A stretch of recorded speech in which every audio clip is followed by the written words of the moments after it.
Hello, everyone. My name's Hank Settle. I'm the Sonic Shaman, and I'm one of the apprentices of the Katari tradition of cross-cultural shamanism here with the founder, Zane Curfman, and just wanted to kind of get Zane, pick his brain a little bit to answer your questions about what you can expect. Now, Zane, I know more recently you've called it also the art of spiritual healing. Could you talk a little bit about the difference between an art versus a technique and the difference between other healing methods and what the program really does for somebody in terms of cultivating experience, knowledge, and practical application? Absolutely. So first of all, in spiritual healing, we take the perspective that we're a spiritual artist. We're not so much a technician. It's not about learning a technique and then applying it, 100% the way you learned it. It's about learning these techniques, but they hint at deeper healing mechanisms that are going on.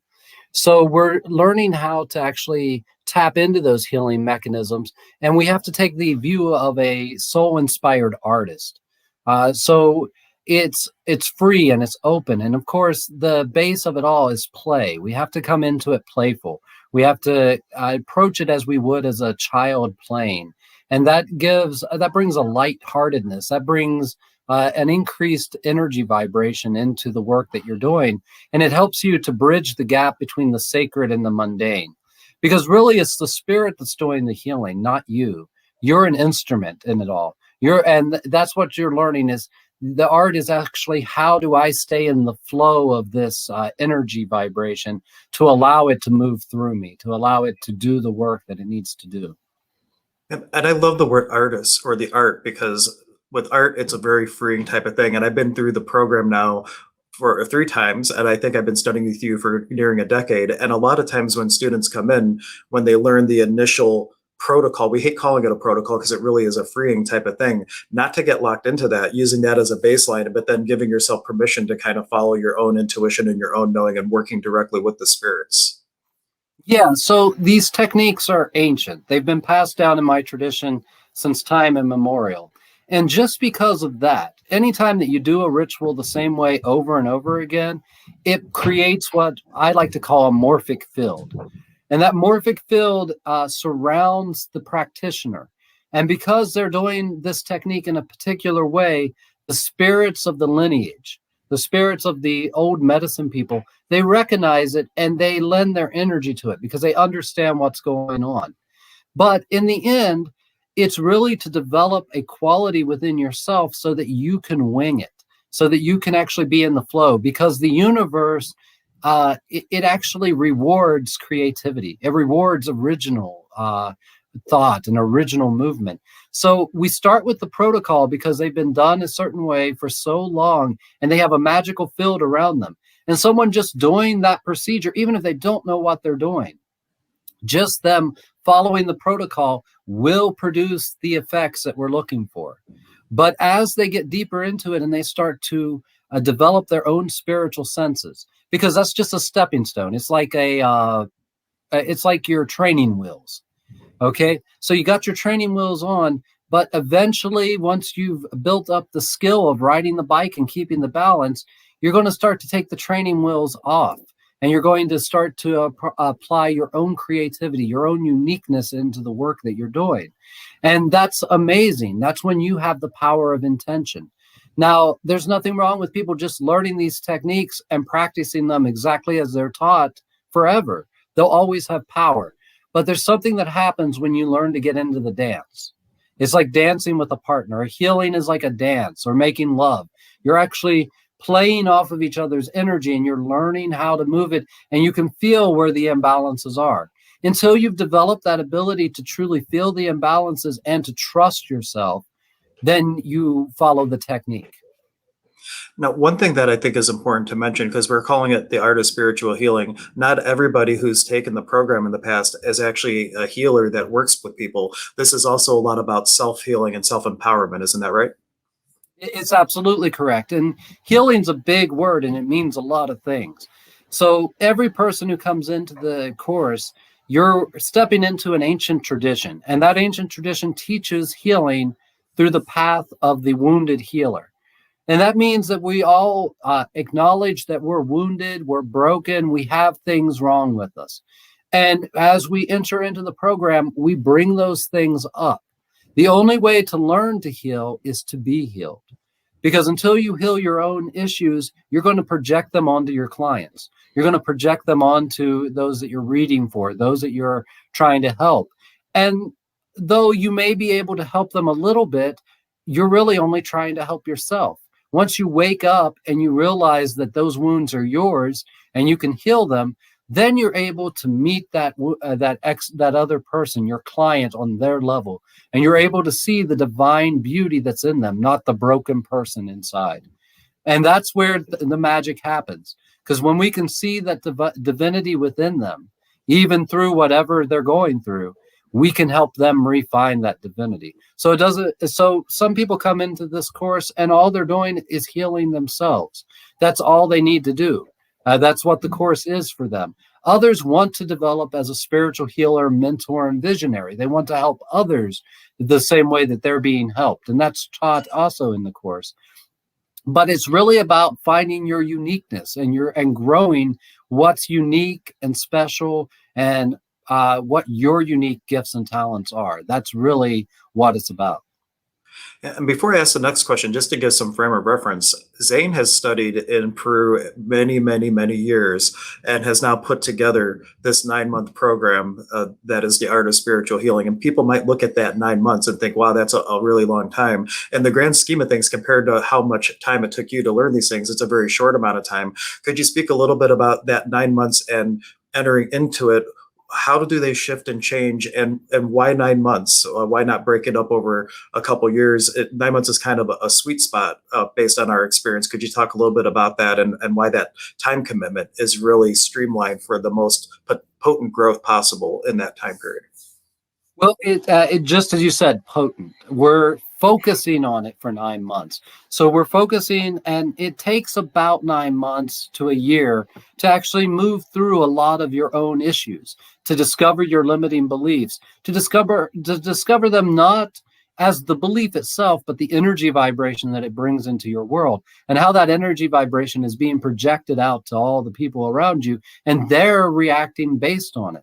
So we need about 9 months to really recreate ourselves. This is the amount of time that the gestation of a new life takes in the mother. So that's what we're doing here. We're gestating a new life. We're becoming reborn. We're laying down the crap, the issues, the traumas of our past. And the only way to do that is to go back into the womb of the mother and to allow her to empower you, to start to feed off of the spiritual nectar again, to grow. And then as we grow, we're able to then start to find our gifts and share them with others. And that's, like I was saying, that's what it's all about. And 9 months is about the sweet spot. For me personally, I'm still an apprentice. But I've been on this path for about 20 years now, a little over 20 years. And so my original apprenticeship was about 4 years long altogether. That was my original apprenticeship. Then I found other teachers that I also wanted to learn with, and there was a period of time for each of them, because it is about sharing information, it's sharing knowledge and helping each other grow. And that's what this program really is. It's to help you grow and become the best version of you that you can be. And that kind of brings me to my next question, and our probably final question for this particular interview, is that this is a cross-cultural shamanism. You studied with so many different teachers from many different traditions. Can you kind of give an overview of the different blendings of traditions that are included in this coursework? And I want to also mention that in all these traditions, we celebrate differences. It's the different, we find the gold in the differences. It's not about comparing and making someone else wrong for doing something differently. They look at what's done differently and they find the gold in it. But if you would speak a little bit about the cross-cultural aspect and the different traditions blended in. Absolutely. Okay. So I first started training with the Paqo Kuna tradition of Peru that comes from the Q'ero Indians of Peru. They're a group of Indians that live high in the mountains above Cusco, Peru.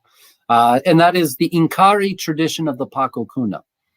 Really, the Inkari tradition of the Paqo Kuna and a tradition of Paqo Kuna that comes from the Cusco region called the Huascar tradition, and then a tradition that comes from the southern part of Peru near Bolivia, the Corilazo tradition.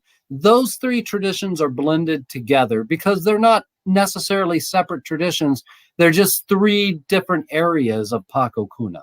And it's very normal for Pacos to travel throughout because they go to different mountains, they go to different areas of the Andes, and they'll work with the medicine people there and learn off of them. Because in every tribe and every tradition, there is certain secrets held that only they have. The Karo hold the secrets of initiation, how initiation transforms the spiritual body. All of that information they really hold really well. And then the Corilazo tradition is very much about enlightenment and healing, the healing arts. Then what also mixed into that is the Huachimero Cuendero tradition of the northern coastal region of Peru, which is also called San Pedro shamanism. Those are the major ingredients, and a little bit of Kalawaya, which is basically Paqo Kuna, but from Bolivia. So the Karo live on this side of the mountain range. Over here, the priests that live over here, they're called the Kalawaya instead of Pacos, but they share their information inclusively. So that's the biggest part. But why is it cross-cultural shamanism? Is because the people I'm teaching, they weren't born in the Andes. They weren't born in the pastoral life way. They weren't born in this traditional life way. And my teachers, they all asked me to bring the spirit of the Andes here because they never understood why so many people are coming to Peru to find spirituality. They always would ask me, don't you have shamans there to go to? And I explained it to them. And they charged me with a mission of coming to this land and helping the people of this land reawaken their shamanic roots, their sovereign indigenous roots to the land that they live on. That's part of this work, is finding the sacredness in your land. You don't have to go to the holy mountain of Peru. You have a holy mountain. You have a holy lake. You have a holy forest where you live. And one of the things of shamanism, no matter where it is to help you connect with your environment, to connect with the spiritual world and with your environment. So that's where some of the cross-cultural elements come in. Some of them come in because we have spiritual understandings in the West that we were born and raised with. We don't want to throw all of that out just because you're learning something new. So what we want to do is, the thing is, you can be a Christian and practice this tradition. You can be a Buddhist and practice this tradition. It's not a religion, it's a spiritual practice. It's a spiritual art. It's a way of addressing the sacred. It's a way of communing with the sacred. So I don't want to throw out what you already have. There's no reason to do that. I want to help you grow from that point in. So that's why it's cross-cultural. And I guess one more final question, because we were using the word shaman a lot, and I know that that particular word has roots with one very specific tribe or region, and everything kind of gets swept under. Could you just speak to that just to kind of create a context for the use of the word, how we're using it here? Absolutely. We're using it from an anthropological sense. Okay, so in the world, there is, we use this word shaman, and it started being used about 100 years ago, just as a catch-all for all indigenous spiritual traditions that had a couple elements that were the same. And those elements were that they believe in animism, which means everything is alive and conscious and you can communicate with it. The other thing is they believe that you did the communication and the healings and the working with spirits through ritual. So anytime you have those two elements together, it can be called shamanism. But shamanism in particular is from the Tungus region of Siberia, which is the eastern part of Siberia, the Tungus-speaking people. And there it basically translates to the word to know, to know. And because of the Western world, the Dark Ages happened, there was a whole change in the culture. We lost our indigenous roots in Europe.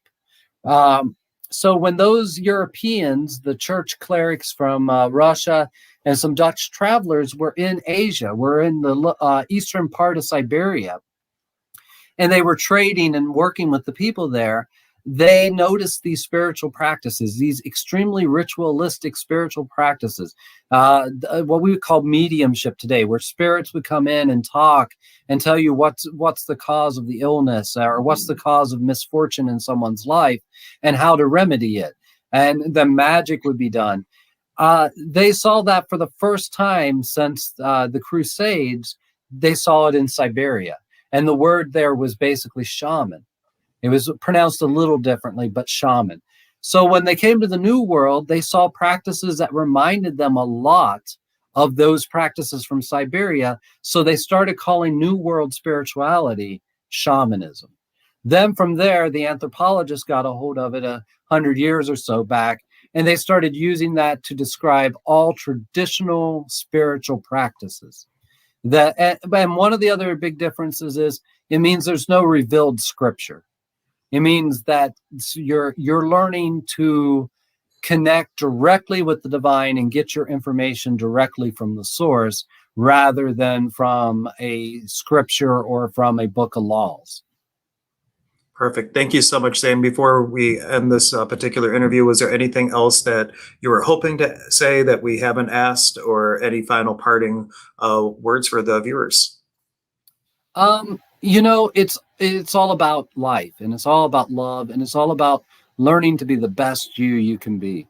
And that is what the healing traditions of the Andes are. They're about you stripping away all the stuff that's not really you so that you can step forward as a uniquely divine self.